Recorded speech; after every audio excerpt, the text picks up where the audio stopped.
श्री गौरधाम स्थिति साक्षात् श्री प्रकृतिर कुशांग विरति दुस्थो व्यथा निष्कृति श्री रूपे तरते सनातनो नदी श्री जीव तेजस्तति श्री सिद्धांत सरस्वती विजयते गौड़ीय गोष्ठी पदे नाना शास्त्र विचारनैक निपुणम् साधर्म संस्थापको लोकानां हितकारिणो त्रिभुवने मान्यौ शरण्या करो राधा कृष्ण पदारविंद भजना नंदेन मातालिको वंदे रूप सनातनो रघुरुदो श्रीजीव गोपालको अद्वैत प्रकटीकृतो नरहरि पृष्ठ स्वरूप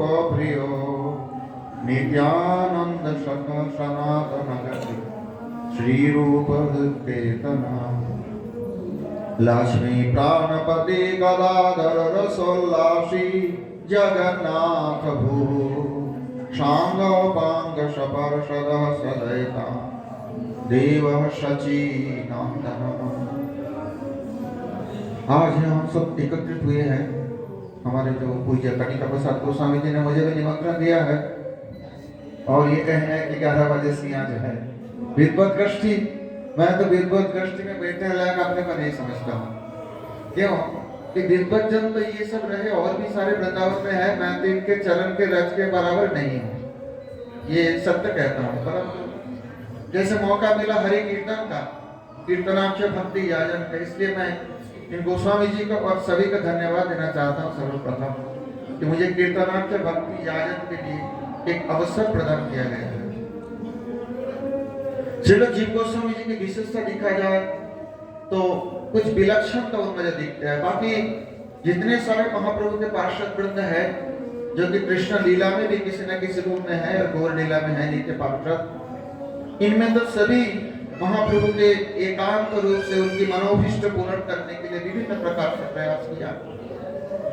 जीव गोस्वामी जी की विशेषता ये है, पहले तो दिखा जाए नीतंच सारंच वचो ही वाग्मिता। थोड़े में अगर सार वस्तु कह दिया जाए तो इसे वाग्मिता कहा जाता है। जीव गोस्वामी जी की जो सारे लेखनी है वो बहुत आदमी के लिए समझना कठिन पड़ जाता है, क्योंकि बहुत संक्षेप में उन्होंने बहुत सारी बातें बता दी हैं।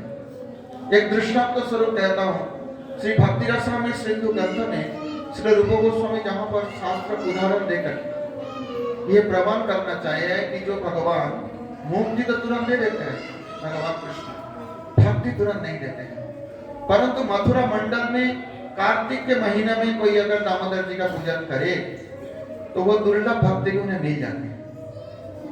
तब दुर्गम संगमनी टीका में जीव गोस्वामी जी कहते हैं, हाँ परंतु इनमें एक बात तो आ जाती है कि भगवान भक्ति क्यों नहीं देते हैं? क्या भगवान कंजूस है, भक्ति नहीं देना चाहते क्यों?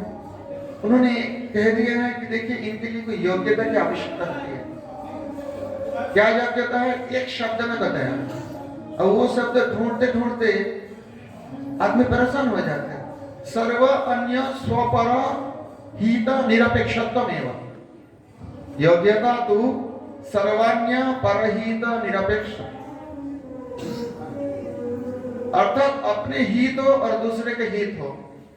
इनमें साधारणतया हमारे मन में जो होता है मेरे के हित हो तो ज्यादा आनंद होता है, दूसरे के हित हो तो उतना आनंद नहीं होता है, भाले मत्सर नहीं हो।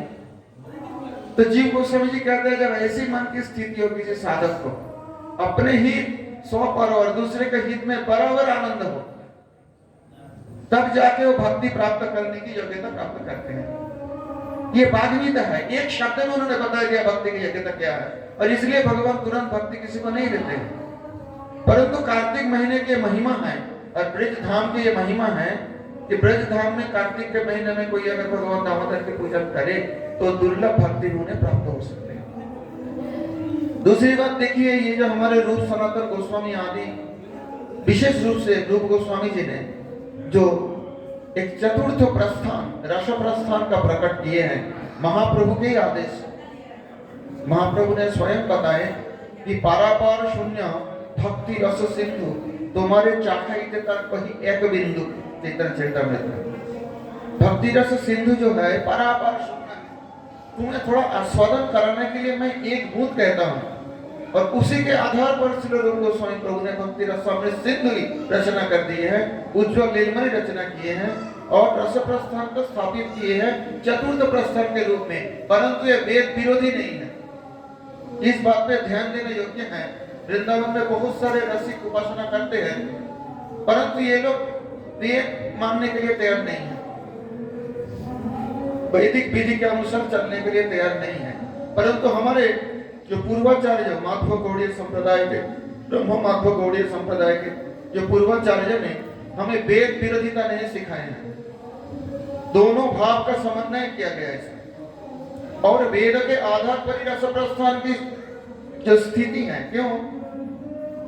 रसविसहा रसगुण येवायं लब्धानंदे भवति, तैत्तिरीय उपनिषद का यह मंत्र को अवलंबन कर जो रस प्रस्थान श्री रूप गोस्वामी पाद ने महाप्रभु की मनोभीष्ट पूर्ण करने के लिए प्रकट किए थे, उनको जीव गोस्वामी जी वैदिक प्रमाण के द्वारा अपने संदर्भों में और अपने सर्व संवादिनी में पूरा वैदिक मत के अनुसार प्रकाशित किया। कोई बात नहीं उठा सकते हैं। अर्थात एक दृष्टांत देता हूं, जैसे मान लीजिए गोस्वामी जी दामोदर जी का पूजन कर रहे हैं, चरण में तुलसी अवश्य देंगे, वैदिक मंत्र के द्वारा पूजा करेंगे, वैदिक मंत्र से ही भोग लगाएंगे, परंतु बाहर आके जो कीर्तन करेंगे तो भाव से वृंदावन के भाव से कीर्तन करेंगे। तो ये जो रस है ये वेद विरोधी नहीं है, इनको प्रमाण किया है जीव गोस्वामी जी ने। और वास्तव में रस तत्व की चर्चा और श्रीमद् भागवत की गूढ़ार्थ प्रकाश के लिए श्रील जीव गोस्वामी जी ने जिस प्रकार से प्रयास किया है, शायद ही और किसी संप्रदाय के किसी आचार्य ने ऐसा किया। पहले तो उन्होंने पूरे श्रीमद् भागवत पर क्रम संदर्भ टीका रचना की है, वास्तव में बाद में किया। उन्होंने जो 60 संदर्भ श्रील गोपाल भट्ट गोस्वामी जी ने सर्वप्रथम संकलन किए थे, क्रांत उत्क्रांत खंडितम और इधर उधर कुछ इस प्रकार से बिखरा हुआ था, उनको सुसज्जित करके रूप सनातन के प्रीति के लिए उन्होंने तत्व संदर्भ, भगवत संदर्भ आदि 6 संदर्भों का रचना की है, जिनमें वैदिक आधार पर संबंध अभिधेय प्रयोजन ज्ञान का प्रकट किए हैं। और उसके बाद भी देखिए कितने सारे प्रकाशित किए उन्होंने। फिर क्रम संदर्भ रचना किए पूरे भागवत पर, फिर दशम स्कंद पर बृहद क्रम संदर्भ, उतना भी नहीं हुआ और खंगाले उन्होंने। फिर दशम स्कंद पर जो चतुर्थ जो चारों स्कंद है, चारों जो संदर्भ है, जो संबंध ज्ञान के संदर्भ है, उन संदर्भ पे उन्होंने फिर सर्व सम्मानिनी रचना किए हैं वेदांतों की प्रमाण देकर, उतना में भी पूरा नहीं।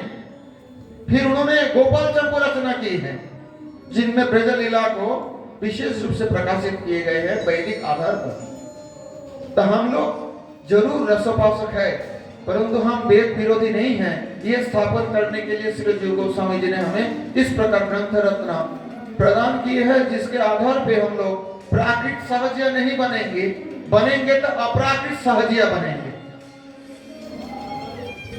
मंदिर में हम पूजा करेंगे, ठाकुर जी के चरण में तुलसी देंगे, भोग में तुलसी छोड़ के ही भोग निवेदन किया जाएगा, क्योंकि वैदिक विधि है, मर्यादा है। अगर कोई कहते हैं कि हम तुलसी क्यों देंगे नीचे ब्रज में, तो ऐसा नहीं होता है। बात सही है।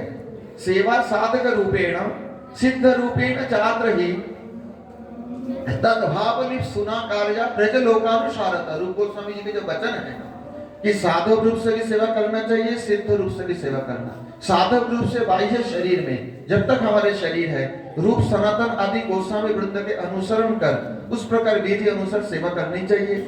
और अंतश्चिंतित सिद्ध स्वरूप में वो ब्रज के जो नित्य लीला में जिनकी जैसी स्थिति है, उसी स्थिति अनुसार चिंतन करना, ये हमारे पूर्वाचार्य के अभिप्राय है। श्रील जीव गोस्वामी जी इनको दृढ़ रूप से प्रमाणित किए हैं, स्थापित किए हैं। और एक बात कहूं, समय की तो थोड़ा स्वल्पता है, बहुत सारे विद्वान बैठे हैं।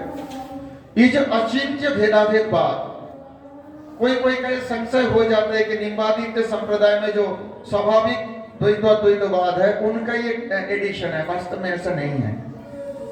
अचिंत्य भेदाभेद पर इसलिए कहे हैं, मैं वेदांत की थोड़ी सी चर्चा कर रहा हूँ। क्यों? ये जो पूर्वाचार्य ने गुण और गुणी भगवान का रूप अगर ये प्रयोग कर दिया जाए तो फिर गुण गुणी में भेद हो जाते हैं।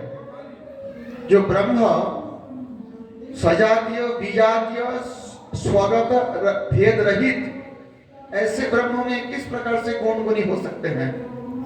इनको यथार्थ रूप से श्री जीव गोस्वामी पादी सर्वप्रथम प्रमाण किए हैं। परवर्ती समय में ये जो हमारे एक वितर्क हो गया था जयपुर में, तो बलदेव विद्याभूषण प्रभु जी जीव गोस्वामी जी के आधार पर ही, संदर्भ के आधार पर ही जो अपराकृत विशेष परमात्मनिष्ठ विशेष ये प्रयोग करके अचिंत भेदवेदांत को स्थापन किए हैं। आज ऐसी पवित्र तिथि है जीव गोस्वामी जी का तिरुभाव तिथि में मैं सभी वैष्णवों के चरणों में नमन कर सभी की कृपा प्रार्थना करता हूँ। सभी ब्रजवासी के चरणों में प्रणत होकर सभी की कृपा प्रार्थना करता हूँ कि किसी दिन जीव गोस्वामी प्रभु जी के दास के दास के दास के दास के दास के दास के अनुदास कहने की सौभाग्य मैं प्राप्त कर सकूं। सभी के चरणों में निवेदन है। वंशा कल्पतरुभ्यश्च कृपा सिंधुभ्यैव च पतितानां पावनेभ्यो वैष्णवेभ्यो